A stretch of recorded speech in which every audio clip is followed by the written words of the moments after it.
Hello everyone, welcome to online study point. Weekly current affairs में आप सभी का स्वागत है।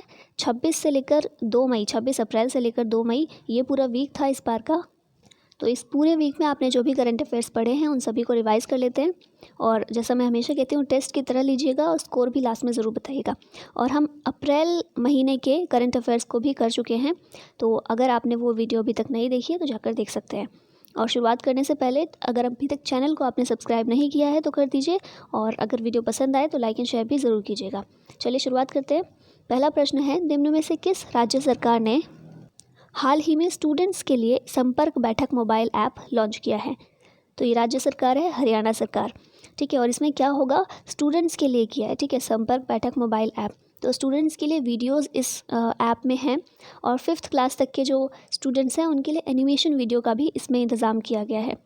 नेक्स्ट क्वेश्चन है, केंद्र सरकार ने कब तक सरकारी कर्मचारियों को महंगाई भत्ते और पेंशन भोगियों को महंगाई राहत की बढ़ोतरी पर रोक लगा दी है? तो जो महंगाई भत्ते दिए जाते थे उस पर रोक लगा दी गई है जुलाई 2021 तक। नेक्स्ट क्वेश्चन है, प्रधानमंत्री मोदी ने किस राष्ट्रीय दिवस 2020 पर ई ग्राम स्वराज पोर्टल शुरू किया है? ई ग्राम स्वराज पोर्टल ये शुरू किया गया राष्ट्रीय पंचायती राज दिवस पर। कब मनाया जाता है? 24 अप्रैल को। और क्यों इस दिन मनाया जाता है? क्योंकि 24 अप्रैल के दिन ही जो 73rd अमेंडमेंट हुआ था, कॉन्स्टिट्यूशनल अमेंडमेंट, उसको लागू किया गया था। ठीक है, और लागू करके जो पंचायती राज व्यवस्था है इसे संवैधानिक मान्यता या संवैधानिक दर्जा प्रदान कर दिया गया था। तो इसी दिन लॉन्च किया गया है ई ग्राम स्वराज पोर्टल। किसके द्वारा? प्रधानमंत्री नरेंद्र मोदी जी के द्वारा। कोरोना जांच में तेजी लाने के उद्देश्य से किसने हाल ही में देश की पहली मोबाइल लैब का उद्घाटन किया है? तो ये उद्घाटन किया गया राजनाथ सिंह जी के द्वारा, जो कि फ़िलहाल हमारे रक्षा मंत्री हैं। इनमें से किस रेटिंग एजेंसी ने भारत की वृद्धि दर वित्त वर्ष 2020-21 में घटाकर 0.8% रहने का अनुमान लगाया है? तो ये रेटिंग एजेंसी है फिच। और फिच जो दुनिया की 3 सबसे बड़ी रेटिंग एजेंसी हैं उनमें से एक है। बाकी 2 कौन सी हैं? एक है मूडीज़ और दूसरी है स्टैंडर्ड्स एंड पुअर्स। नेक्स्ट है, भारत के किस पड़ोसी देश ने अपने विदेशी मुद्रा भंडार को मजबूत करने के लिए $40 करोड़ मुद्रा की अदला बदली का करार करने की घोषणा की है? तो ये भारत का पड़ोसी देश है श्रीलंका।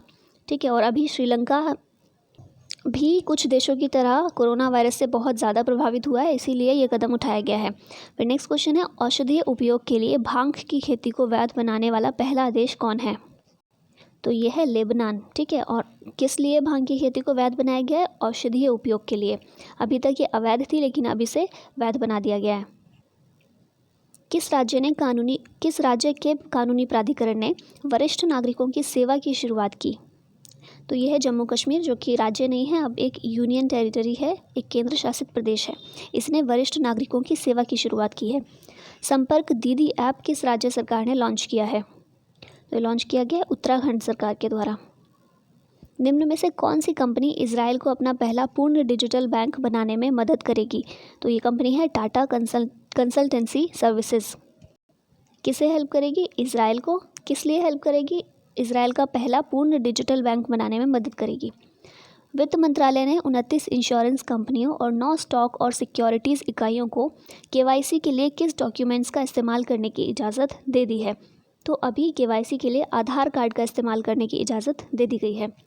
निम्न में से किसके द्वारा जारी रिपोर्ट के मुताबिक भारत को विदेशों में भेजी जाने वाली रकम 23% घटकर 64 या 64 अरब डॉलर रहने का अनुमान है? जो विदेशों से रकम भेजी जाती है उसे रेमिटेंस कहा जाता है। ठीक है, और क्योंकि भारत के बहुत सारे लोग हैं जो विदेशों में जाकर रहते हैं, कुछ पढ़ाई के लिए, कुछ काम के लिए, कुछ घूमने के लिए तो वो अलग चीज़ हो जाती है पर्यटन, पर बाकी चीज़ों के लिए जैसे कि जाकर नौकरी करते हैं लोग, तो वहाँ से यहाँ अगर उनकी फैमिली रह रही है तो देश में कुछ पैसे भेजते हैं, उसी को कहा जाता है रेमिटेंस। ठीक है, तो विदेशों से भेजी जाने वाली जो रकम होती है वो देश के विदेशी मुद्रा भंडार में फॉरेक्स रिजर्व जो होता है देश का, उसमें बहुत इंपॉर्टेंट रोल होता है उसका। और क्योंकि अभी कोरोना का संकट है पूरे विश्व पर, तो इसीलिए जो रकम भेजी जाती थी उसमें 23% की कमी आ गई है। और ये किसके द्वारा रिपोर्ट जारी की गई है? विश्व बैंक।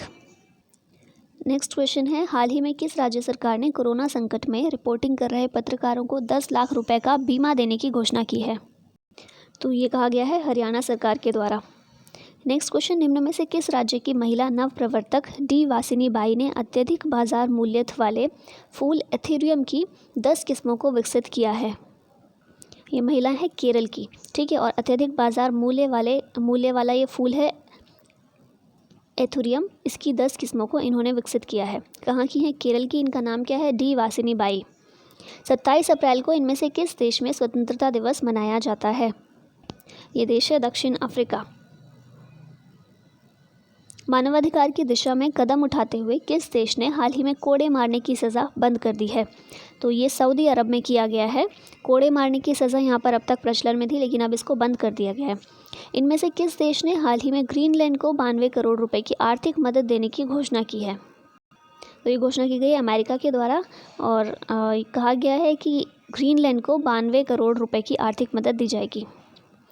फिर नेक्स्ट क्वेश्चन, निम्न में से बैंकिंग उद्योग को कितने महीने के लिए जन उपयोगी सेवा घोषित किया गया है? तो ये घोषित किया गया है 6 महीने के लिए, ठीक है। 6 महीने के लिए बैंकिंग उद्योग ये एक जन उपयोगी सेवा है।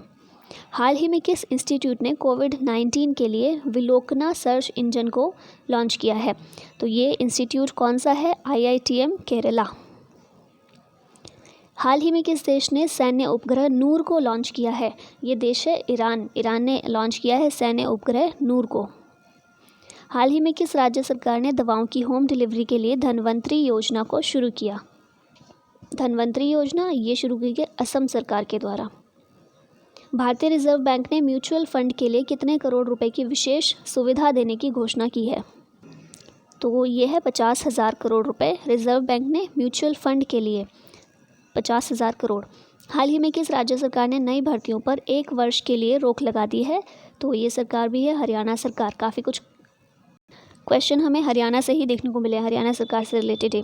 वैज्ञानिकों ने किस क्षेत्र के ऊपर ओजोन परत में बने 10 लाख वर्ग किलोमीटर की परिधि वाला छेद बंद होने की घोषणा की है?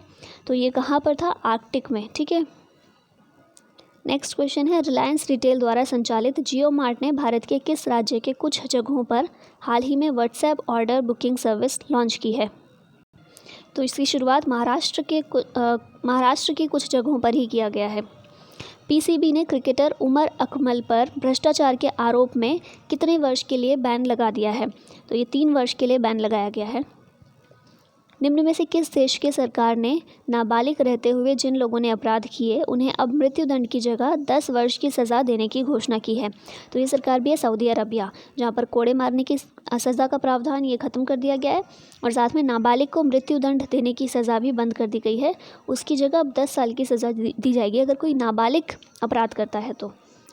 कोविड-19 रोगियों की सेवा के लिए कर्मी बोट नामक रोबोट कहाँ पर स्थापित किया गया है? ये स्थापित किया गया केरल में। महिलाओं के लिए जीवन शक्ति योजना किस राज्य में शुरू की गई है? तो ये शुरू की गई है मध्य प्रदेश में। कौन सी योजना? जीवन शक्ति योजना। निम्न में से किस बैंक ने फाइनेंशियल सर्विसेज लिमिटेड से मैक्स लाइफ इंश्योरेंस कंपनी की करीब 30% हिस्सेदारी खरीदने की घोषणा की है? तो ये बैंक है एक्सिस बैंक। तमिलनाडु सरकार ने कोरोना मृतकों के अंतिम संस्कार का विरोध करने पर कितने वर्ष तक की जेल का प्रावधान किया है? तो ये तमिलनाडु सरकार के द्वारा 3 वर्ष की जेल का प्रावधान किया गया है, और 3 वर्ष की जेल के अलावा कुछ जुर्माना भी लगाया जा सकता है। भारत के किस शहर की जॉर्ज मेडिकल यूनिवर्सिटी में प्लाज्मा थेरेपी की पहली खुराक दी गई? तो ये यूनिवर्सिटी है लखनऊ की, और ये पहला सरकारी संस्थान है जहां पर प्लाज्मा थेरेपी की शुरुआत हुई। अमेज़न इंडिया ने स्थानीय दुकानदारों और रिटेलरों के लिए कौन सा प्रोग्राम लॉन्च किया है? ये प्रोग्राम का नाम है local shops on Amazon. Next है, भारत सैन्य क्षेत्र में सबसे अधिक खर्च करने वाला विश्व का कौन सा देश बन गया है? तो भारत सैन्य क्षेत्र में खर्च करने वाला विश्व का 3रा देश बन गया है।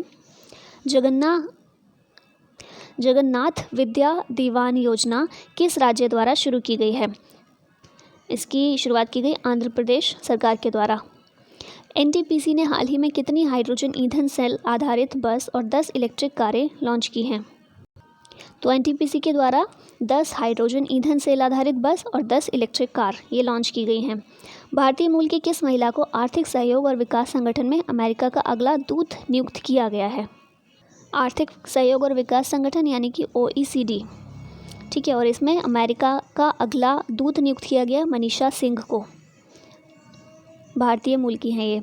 इंडिया रेटिंग्स एंड रिसर्च ने अपने 2020-21 के आर्थिक विकास के अनुमान को घटाकर कितने फीसदी कर दिया है?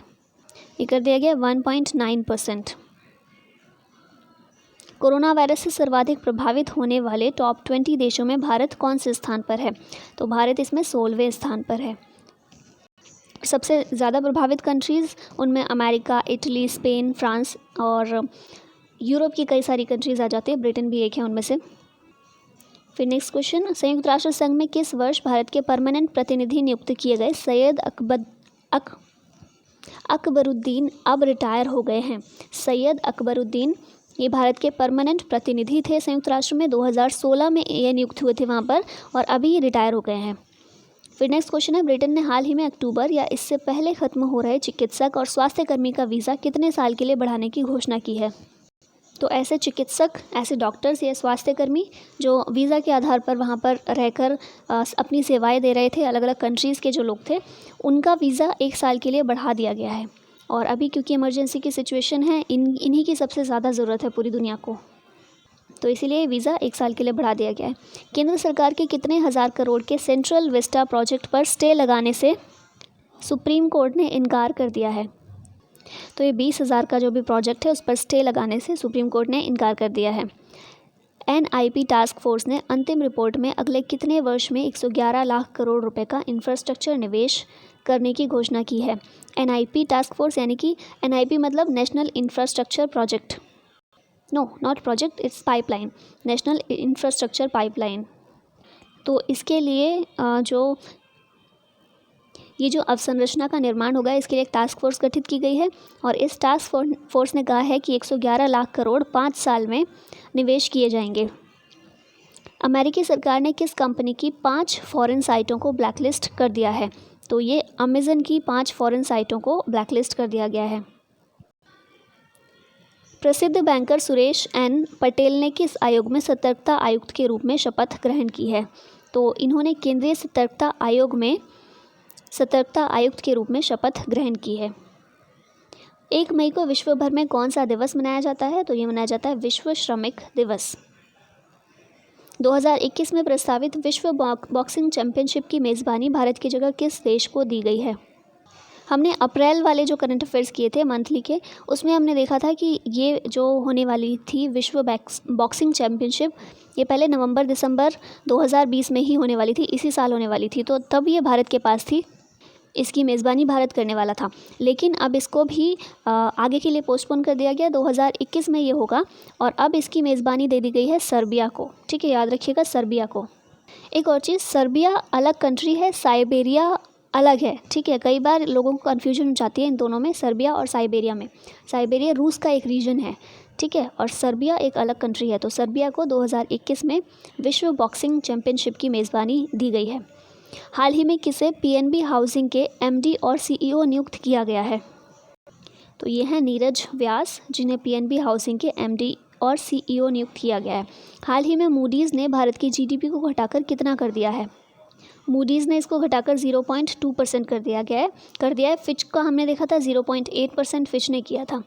ठीक है, और फिच और मूडीज़ ये दोनों ही फिच, मूडीज़ और स्टैंडर्ड्स एंड पुअर्स, ये तीनों ही रेटिंग एजेंसियां हैं विश्व की सर्वाधिक बड़ी।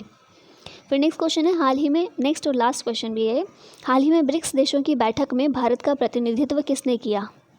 तो ये हैं हमारे फॉरेन अफेयर्स मिनिस्टर, कौन है? S जयशंकर। तो इन्होंने ब्रिक्स देशों की जो बैठक हुई है उसमें भारत का प्रतिनिधित्व किया है। आज आपसे एक भी क्वेश्चन नहीं पूछा ना, तो चलिए एक हो जाए लास्ट में। ब्रिक्स की स्थापना कब हुई थी और कौन कौन से देश इसके मेंबर्स हैं, ये आप लोग बताइए।